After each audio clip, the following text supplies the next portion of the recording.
Nebraska moves to 7-3 on the season with a nice win that will leave everybody unsatisfied, 28-21 over UCLA.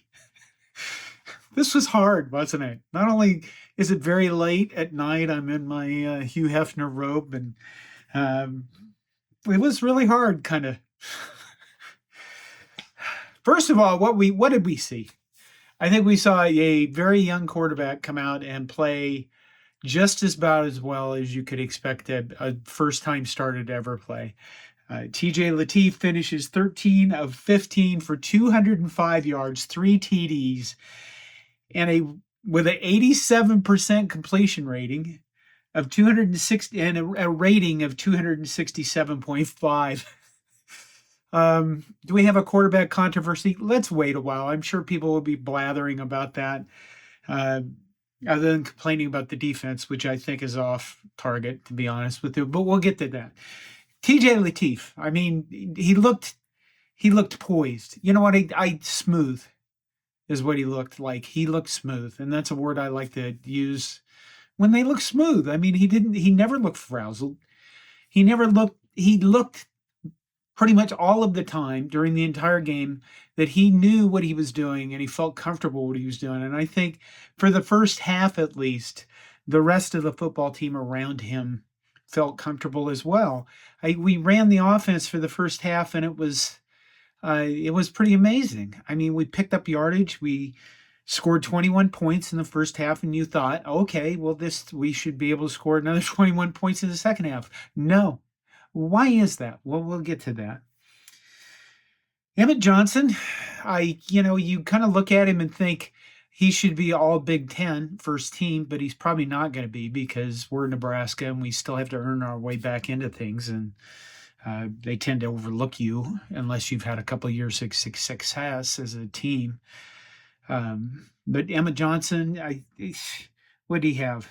Where are you at? Rushing, 28 carries for 129 yards, 1 TD rushing, 3 receptions for 103 yards, and what was it? Another 2 TDs?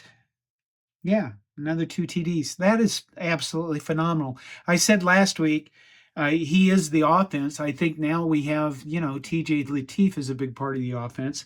And what's funny is, at least in the first half, well, for most of the game, we had receivers that were open. So tell me in the comments why you think we had receivers open this week that we could throw the ball to and they'd catch it, because we had 205 yards passing, more passing yards than we did rushing. Long screen plays will do that. But why were they open this week and they haven't been open the previous God knows how many games we were playing? Just think about that and put it in the comments. The rest of it, why was this so hard? No, I don't understand why somebody on our coaching staff, when Matt Rhule says, maybe he doesn't say anything, maybe he just calls timeout without telling anybody. Maybe somebody should say, hey, Matt, the next time you feel like you want to challenge something, like in the second half, maybe you should say something over the headset and, people could go, don't do it, Matt. Don't call the stupid ass timeout that you're going to waste, because we might actually need them in some games.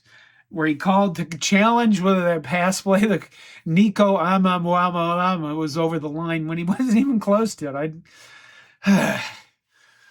Okay. Have you seen that Famville commercial where they all come out and they yell at the coach and he's on the hot seat and we didn't win by enough? You kind of feel that way a lot about this game. A lot.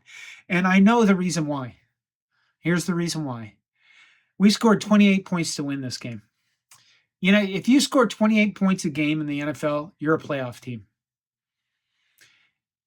28 points in college, you're maybe 50th, 60th in offensive output. You're not a playoff team. If you want to score 35 to 38 points a game, because you're going to have cupcakes in there, you're going to have some blowouts, but you want to average between 35 to 38 points a game in a college football game if you expect to be a playoff team. And we don't do that. Why don't we do that? Because we sit on the we are playing NFL football right now. You know, in the NFL, if you get a two score lead, you sit on the ball and you hope that your defense can hold off the opponent, which we did in this game. But that's not a formula to go from good to great. And I know that, you know, we won and we should all be happy. We are 7-3, and that's listen, it's a vast improvement over where we've been. It is. The offensive line actually looked like a functional offensive line tonight for most of the game, and I got to believe that part of that is confidence in the quarterback. So I'd love to hear your thoughts on that. I know that a lot of people are going to be really ragging on the defense, and the defense gave up this, and the defense couldn't tackle, and the defense does that. Before you get all pissy and freaky about John Butler's defense, he held two weeks in a row, he's held the teams to 21 points. You're going to win. You know what? If you can be an NFL team, play NFL offense, and score 25 to 28 points a game and hold your opponents to 21, you're going to win all your games. So I wouldn't be too quick to just rip John Butler apart or rip the defense apart. I think the defense spent a lot of times on the field, and they gave up a lot of, they allowed UCLA to move the chains a lot.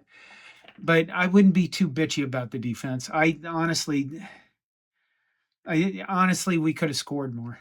We should have scored more. We walked. What did we get? We got 7 points in the second half, and we walked around the field a lot. And I know there's a lot of people who are like, just feed Emmett Johnson, just give Emmett Johnson the ball. You cannot do that. You can't just give a guy the ball over and over and over and expect him to pick up first downs and win the game for you. You have to do what we did on the last drive to win the game and put the game away, which is mix in some throws. And you have to have a quarterback that's not afraid to make those throws, and an offensive coordinator that's not afraid to call those plays. So that end sequence won the game, where they finally just went, okay, we're going to have to get first downs to run this clock out. And they did. And we won, and we moved to 7-3, which is, not a bad record. It isn't. It's a pretty good record, actually. We're 7-3, for God's sakes. Go back 2 years, and we're not even. We're like 3-7, 2-8. So it is happy. I know I'm probably. Am I being negative? I don't think so. I'm just talking about what I saw in the game, and the game management continues to be troubling with the dumb timeouts that are taken. Again, that's not going to get you from good to great. And the offense, I think that strive for more points, go from 25 to 28 points to 35 to 38 points. A lot of fabulous good things. I mean, TJ Lateef again looked like. Well, he looked like a guy that'd been around for a year, and I'm looking forward to seeing more. Next week or next game, I think we get a bye. The next game we get to see what TJ Lateef and this offense can do on the road at Penn State, and they lost a heartbreaking game to Indiana today. And I got to believe, if they would have won that game, they would have been, a really pumped up team and ready to play. And that loss against Indiana, losing to Oregon early in the year broke them badly. We'll see what this loss to Indiana does, if it takes all the fight out of them whatsoever. It's tired, these late games, and I'm getting old. I usually don't go to bed till this time anyway. What else can I say about this game? I think that, Nico, Tim Brando, and whoever the other guy is, my God, do they drink while they're doing this? Because they sound like it. And then you couldn't just say Nico or whatever the hell that guy's name is. You had to say it all together. Props to him. There's a reason why I think he got paid $2 million or $3 million to go from Tennessee to UCLA. Maybe it wasn't. Maybe I'm mixing that story up. There's a reason why they paid him a lot to come to UCLA, because he's a special player. I mean, you saw his ability to scramble. I got to believe that our team missed tackles because they were trying to tackle the skinniest guy on the planet. and they just weren't used to it.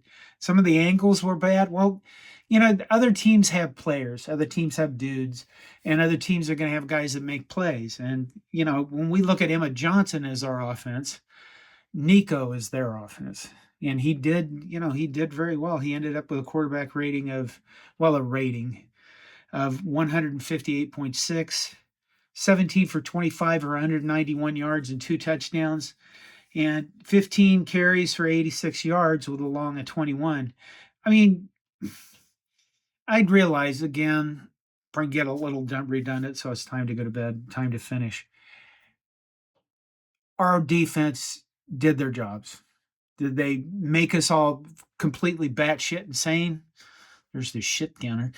That's 2, maybe more. I can't remember. Did they make us crazy? Yeah, they made us crazy. But I see some people on Twitter. I've seen some complaints in our game threads. You know, John Butler is a piece of whatever, and you know, he should be fired.